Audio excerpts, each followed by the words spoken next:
Alright, starting up a new computer art tutorial, and what we're going to be going into today is creating what we would call an impressionistic painting of some kind of object of any choice really you can make. I'm going to demonstrate how to do this cup of hot chocolate and then do it in different brushes and then add a little bit of a filter to it so you can really see the brush strokes in there, which is kind of the main characteristic of Impressionism, the art style that we're going to try to emulate here.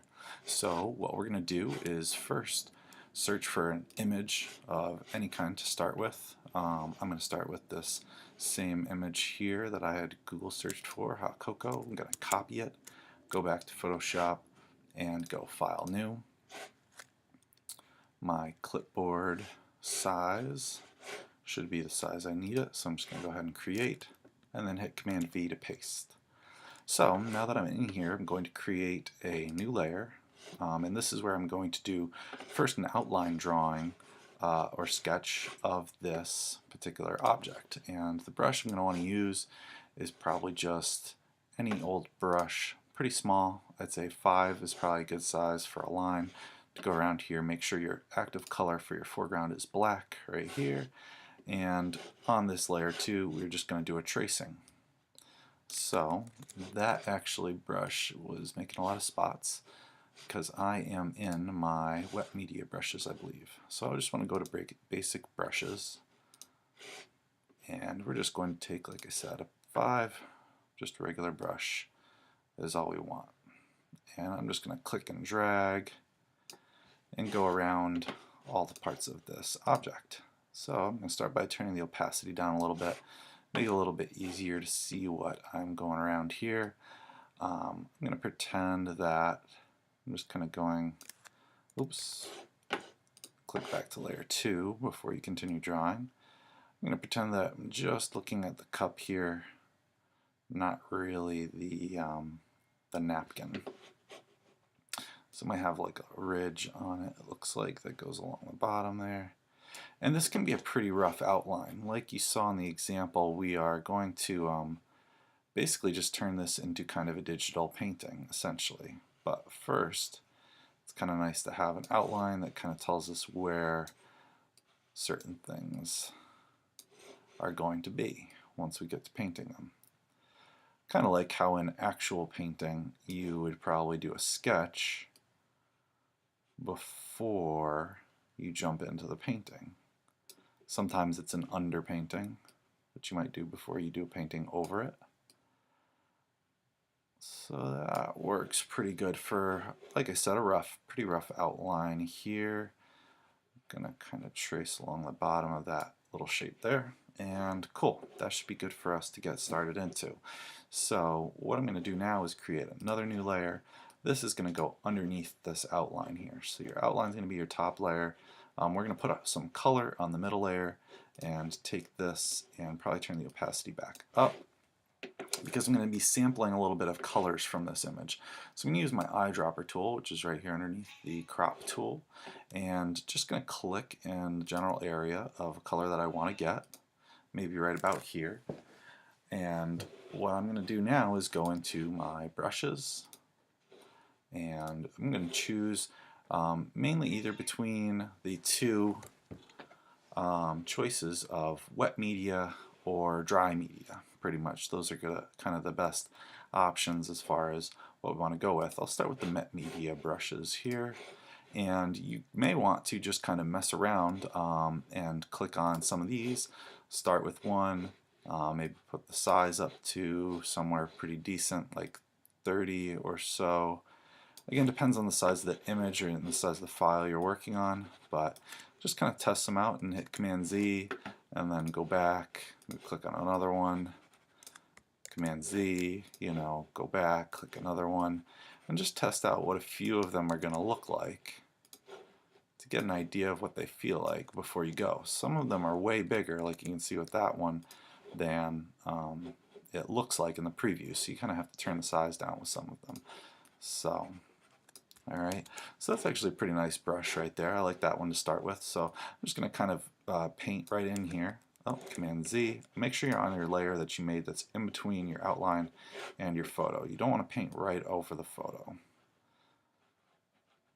And I'm just kind of going around and edging this up with what's supposed to be this kind of darker color.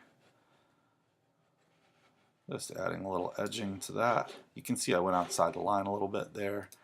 It's all good. I'm going to take my eraser and just erase that little bit. Alright, so again, back to my eyedropper tool. I'm going to sample kind of another color shade in here a little bit further and go back into this. Using the same brush for right now. And really just kind of filling in this edge here, back to my eyedropper, and back to my brush. And maybe I fill in a good amount of space with this particular color. And maybe even I try a brush change. And this one looks like it's a little bit like thicker, so that works because it's helping me cover a little more space at once. I can go back to my eyedropper, choose another color, another brush, and come in here and kind of brush along this side.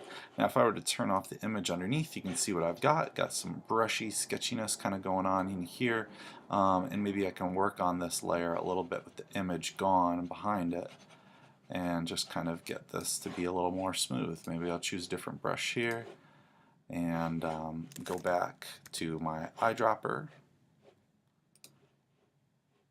and maybe pick this color again, go back to my brush by hitting B, and you can see that this brush is kind of a transparent brush, which is pretty cool, but as I click more and more it kind of layers up, and so this is starting to look pretty good here for a good start.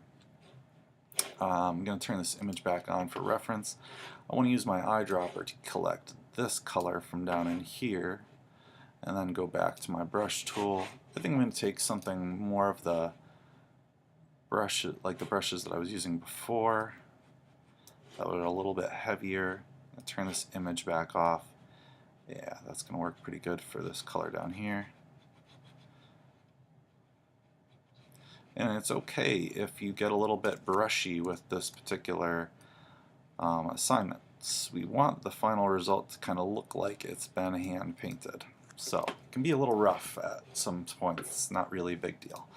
So let's go into the handle now. I'm going to use my eyedropper again, kind of sample this light color that's in here, maybe more of this one. Yeah, see that beige color, that's kind of what I was going for. Maybe I'll change back to a different brush again. This one I think was kind of, no, not what I was going for. I was thinking of something more grainy. I think these ones were a little bit, that's the one that gets really big. So again, just testing out some brushes, a couple little swipes, and then hit Command Z to undo. Is something that's kind of fun and good to experiment with this particular project. So I'm going to turn off the visibility on that picture so I can really see what I'm doing here. And again, the texture is really what we're trying to get out of these different brushes. So good look at the texture. I'm going to go to press E on my keyboard, get my eraser back out, then hit B. So a lot of these quick keys are kind of handy. B to get to your brush tool really quick, E to go to your erase tool. So, and I to go to your eyedropper tool. So quick keys are pretty handy from time to time, especially when doing digital painting. I think I'm going to use this color right up here along the edge of this too. I think that will work out. Let me check how the image looks here. Yeah, that seems good because it's supposed to be a little bit lighter. Maybe I'll eyedrop it and then take that brush, turn this layer back on, and just brush a little bit of that in there too. Let's turn that layer off. So you kind of toggle that layer on and off to get a feel for what you want. And let's put it back on. Again, I for the eyedropper tool, pretty easy to remember. And turn that layer back off underneath, back to my brush, and start to brush in some of this texture. I feel like it's time for a brush change, so I'm going to go over here and try this one. There we go. Try and use a good variety of brushes. Like I said, either wet or dry media is kind of the best brushes, I think, for this type of assignment. And now I think I wanted to add a little bit of kind of those brown flakes that we see on top. Devil's in the details kind of thing. I'm going to add those in with a new brush. Let's see.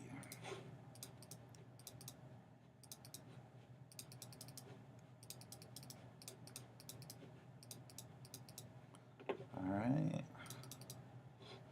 That seems pretty good. I feel like I maybe could add a little bit of shadowing on the handle, and then I think I may call it. So let's turn that layer back on. Again, try and make sure you're keeping your layers organized, and that you want to make sure that you have the outline on the top layer. All your painting you're doing is on layer 3 in the middle. You don't want it to be on your photo layer. Make sure you're keeping that in mind. Alright, got a little bit of shading that I know is happening along this bottom edge too. And so that's working pretty good. Alright, now what I'm going to do is I'm going to kind of take out my outline and see what I'm left with here. Now, so I might take this outline out. I think what I'm going to do is just try and paint on top of it with the same brush that I was using just now, but I'm going to make my color closer to this darker brown. So taking a darker color rather than black and doing the outline. That's something very characteristic as well of impressionistic artwork, is you don't see a lot of black outlines on anything. Always using color. So just adding in some little bits and edges to some of this. And then I do want to do something in the background as well. Just a very simple background. Again, I'm going to change my color one more time, maybe back to this darker brown, and kind of do some of the edging along here. Maybe a little darker shadow along here. Alright.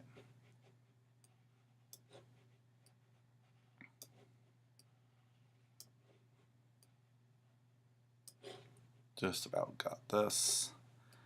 So we're going to add a filter to it too. I think I got a little carried away with those last ones there. Alright, so this looks pretty good. And oh, I need to add a simple background, so that's going to be on another layer. Okay, so layer with the outline is pretty much gone for now. We're good with that. I'm going to add a very simple background. Maybe I'll change up and check out the dry media brushes for this. So again, maybe test them out, give them a little run through before you go ahead into it. I'm going to pull colors kind of out of this napkin down below here to use for my background colors. Make sure I'm on layer 4, maybe make that go away. Take my brush out here and test it out. Looks like a good one. Just a simple kind of like diagonal line going back through here. This is usually a pretty good thing to do, just compositionally. Diagonals are kind of nice. And then maybe I'll take a darker shade out of this image as well.